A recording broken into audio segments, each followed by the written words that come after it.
రామా ఇల్లారా అంటే ఇంతమందిని గెలిచాను మా గురువుగారు రే ఇల్లారా అంటారేంటి అని ఇలా చూసే వస్తాను ఉండండి అన్నాడు అనుకోండి, గురువుగారి గౌరవం ఏమవుతుంది? ఒంట్లో ఏమైనా కొంత పొగరొచ్చిందా, లేకపోతే వినయంతో ఉన్నాడా చూడాలనుకున్నాడు విశ్వామిత్రుడు. ఎవరినో పిలిచి రాముణ్ణి పిలుస్తున్నానని చెప్పండి అన్నాడు. రాముడిని పిలిచి మీ గురువుగారు పిలుస్తున్నారన్నారు.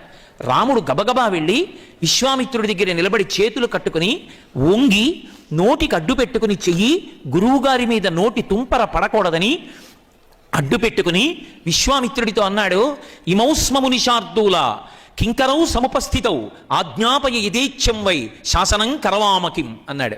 గురువుగారు నేను ఎంత పెద్దవాణ్ణైనా కావచ్చు, ఎంతమంది అయినా నన్ను పొగడచ్చు, దానికంతటికి మూలం ఎక్కడుందో తెలుసా? వేరు మీరు. వేరు లేని నాడు చెట్టు లేదు గురువుగారు. చెట్టు పైన కనపడుతుంది, చెట్టు కొమ్మలు కనపడతాయి, కాయలు కనపడతాయి, పళ్ళు కనపడతాయి, పువ్వులు కనపడతాయి. కానీ సంస్కారము గురువు వేరు లాంటి వాడు. వేరు భూమి లోపల ఉంటుంది. చీకట్లో దారి తెలియనటువంటి చోట వేరు భూమిలో పాకుతూ వెడుతుంటుంది. అడ్డంగా ఓ రాయి వస్తే తప్పుకుని పక్కకి వెళ్ళిపోతుంది. వెళ్ళిపోయి నీరు ఎక్కడుందో వెతుక్కుంటుంది.